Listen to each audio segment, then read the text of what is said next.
taking care of mom and dad. Today we have Anne from Senior Care with Flair.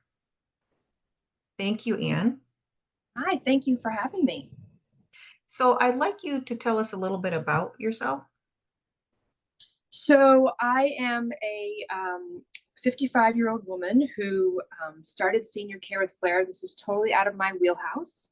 I'm a psychology major. I have a master's in deaf education. I was a stay-at-home mom and for 15 years and got a divorce and needed a job and went to work in a retirement home, or what I used to call when I was younger, nursing homes, a Mhm. nursing home. And I went in and I was working in food service. I was what they call dietary. And so I was serving food to older people, and I was making barely any money, but I found I loved it. I Yes. loved the stories they were telling me. I just had so much fun with it. And I found that I was the job itself was kind of boring, but I would bring my phone in and I would play the oldies music, and it just kind of made the job more exciting. But while I was there, I saw that there were other departments. There were the activities people, there were the occupational therapists, there were the physical therapists, and I kind of thought, oh, I could do that. I could do that. So from there, I went to another place, a prestigious senior living community for dementia and Alzheimer's, and I was an activity specialist there. So that's kind of where my job progression started. So I went from kind of a stay-at-home mom to just kind of falling into this field, and it's my passion. I just love it. Oh, it's Yeah. wonderful. Tell us a little bit about how you went. Obviously, you just told us a little bit how you got into the senior part of it, but what made you go transition into the animal Oh, sharing?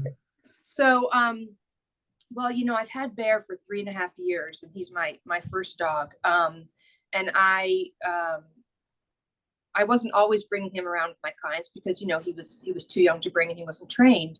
Um, but I started bringing him with me, and he's a micro mini golden doodle, so he's about 24 pounds, and he looks like a teddy bear, and you've seen his pictures on Yes, internet, yeah. yes, And I love them.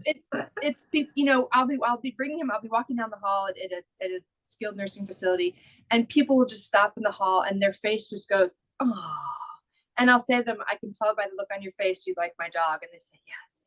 And their whole body just melts, and Yeah. they are just, and he's just a conversation starter, and so seeing people see him made me realize, wow, he's really a hit. He's a big hit. And I sometimes I'll go to work and I won't bring him.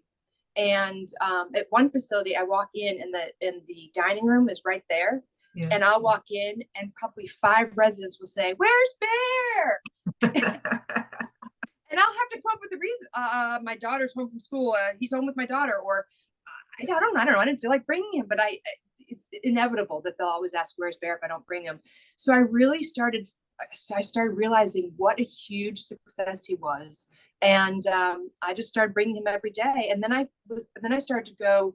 After I would see a client, after my visit was finished with them, I would start going room to room, and then of course I would ask the administration, "Is it okay if I go room to room and visit with people?" And more often than not, people just loved having a visit with him.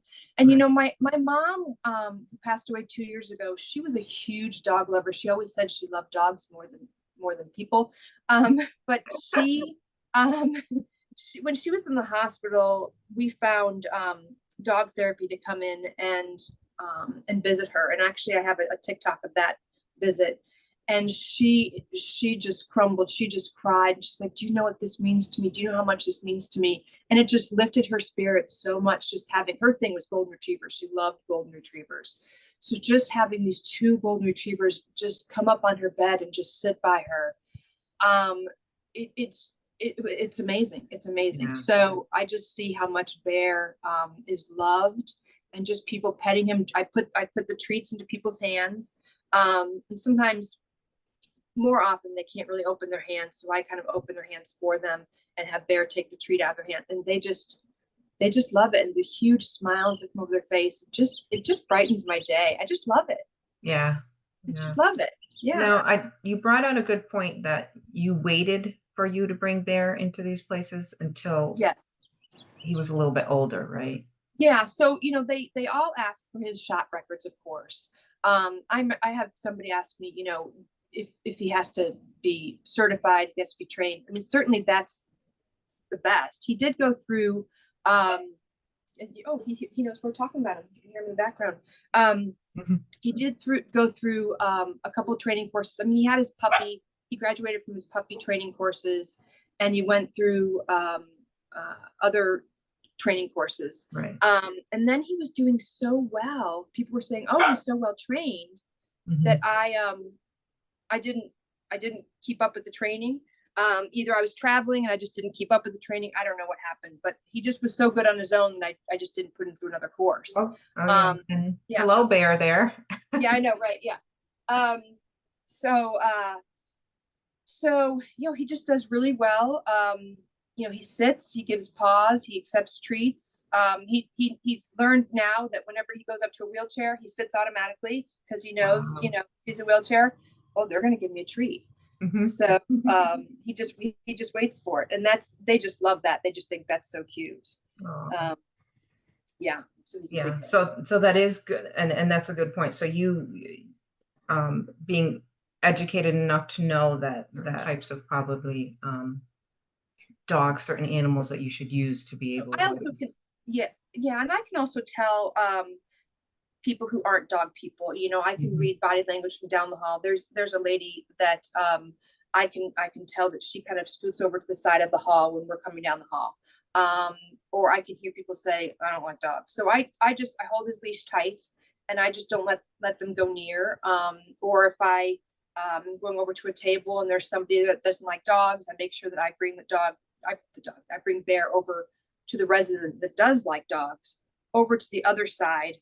If the person that doesn't like dogs is on the right side, then I bring Bear over to the left side of the other person that likes him. I don't know if that makes sense. I can It makes visualize perfect in my head. sense. Yeah. Okay, okay. Hmm. So yeah, I'm very conscious of keeping him away from people that because they probably had a traumatic event in their life when Yeah. they were a child or something that. And no matter how cute Bear is or how good he is, doesn't matter. They probably had an experience with a dog that was not so good. So I don't want to freak them out. So Yeah. And that's good that, yeah, I don't know if it, like intuitive, like what oh yeah. um um is going on. Now, do you think seniors that might live alone um should have a pet? I think it depends. You know, it's a big responsibility. Um, like I said, when my mom was alive, her golden kept her so happy, but it was a lot of responsibility. She had to walk the dog. When they have the walker, it's very Yeah. difficult to do. Um, if you can if you can take responsibility for the dog and you can take care of it on your own, I think it's a great thing to have. I think that you seniors get so lonely, and a pet, a cat, a dog, something that you can pet, something you can hold in your lap and pet and comfort is so stress relieving, such a stress reliever. Yeah. But if you can't take care of it all if you can't take care of the pet on your own, I would definitely suggest hiring someone that can take care of the pet for you. Come in and change the litter, come in and walk the dog. um, if the senior can't have a pet of their own for some reason, maybe the community doesn't allow pets, although I don't know why that would be. I think it would be great if the family could set up pet therapy visits for sure. I Mm. definitely think a pet should be in the senior's life somehow. Yeah. But living on their own and taking responsibility, I think it gives them a purpose. It gets them up in the morning. My mom suffered from depression, and so had she not had her golden in her life, I don't know if my mom would have gotten out of bed in the morning. So I think having a pet gives them purpose. I think it socializes them. It really, gets them out of the apartment. It gets you out of the apartment. You've got to walk your dog. If you Right. if you're able to, physically able to. So when you walk your dog, you encounter your neighbors. Whether you're living in a private home or living in a community, you have to go out and meet your neighbors. And so I think that, like I said before, it socializes them. And I think also it takes their mind off of their own pain. I think when a senior has a pet who is, kind of moaning and kind of, shouting for help, Mm-hmm. and I brought Bear into her room, and I'm not a nurse, I'm not medical, so I can't really help her. I can't move her. I can't really do much. Right. But I brought Bear in there, and for 5 or 6 minutes, I told her a story. I started talking to this woman about, I don't know, something in my life, but it took her mind off of her pain, off of what she was wanting, off of the call light. I started talking to her about some story that Bear did. I don't know, jumping on my daughter's, but I don't know. I was talking to her something, but she Mm-hmm. was petting Bear, and for those 5 6 minutes, it took her mind off of calling for help and that help wasn't coming. And when I walked out of there, I thought, well, that was 5 or 6 minutes that she wasn't thinking about her pain. And also Right. it helped the staff. It gave the staff some time to find someone who could come and help her. So I don't know. I think it's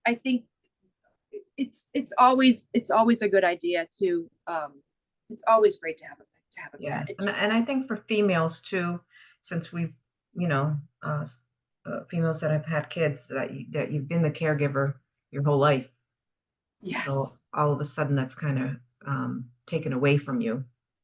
Right, right, right. Yeah, empty nesting, and then replace it with a pet. Yeah. My mom even did that with dogs. She said she always had a spare, so when she would put one down, she she would have one at home. Thank gosh she didn't do that with kids. She stopped it. Right. Better to do that with a dog. Right. Mhm. That's funny. Share one thing with families that you have found helpful, rewarding. Parenting your parent is difficult. They don't have classes. I'm sure they do have classes now, but you're not set up to do that. I wasn't No. set up to do that. And I'm parenting my dad's the only one that's left now. Um, so we're parenting him. But yeah, parenting your parent is difficult, but it's also kind of on the flip side, it's very difficult for a parent to be parented by their child. Mhm.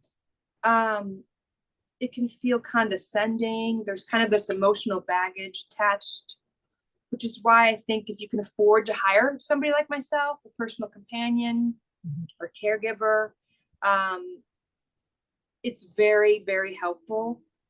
It's like if you try to tell your own mom that she needs to have her hearing checked, that means that she doesn't, that she kind of makes your mom feel like there's something wrong with her. It makes her feel Yeah, it old. doesn't usually go well.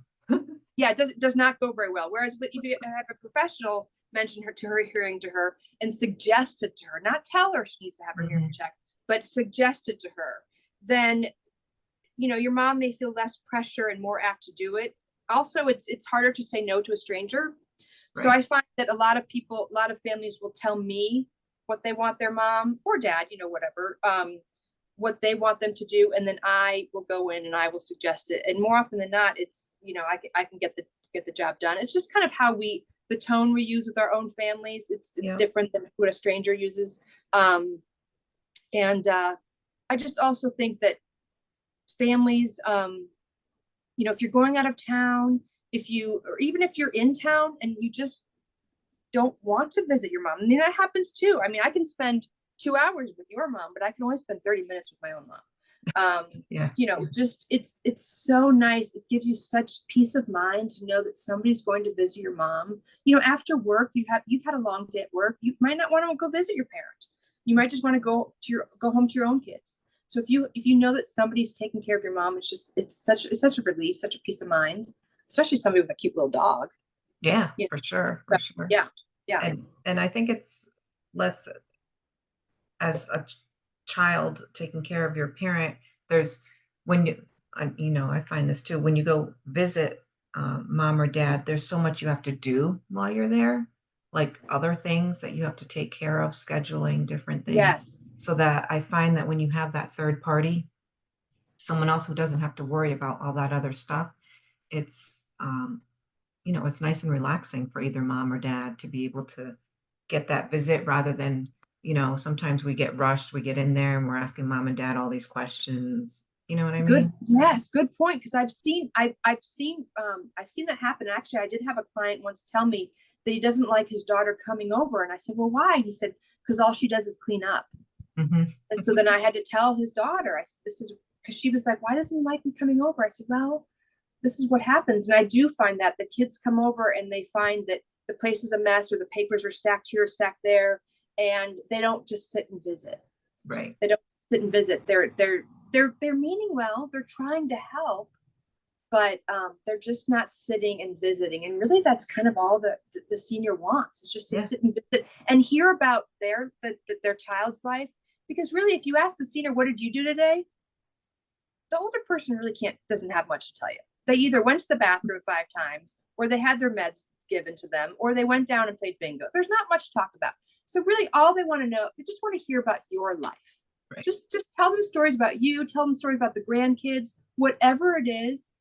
They, I think, prefer to talk about you than talk about themselves. So that's another thing I would suggest to families too. Yeah. And then that is a great suggestion.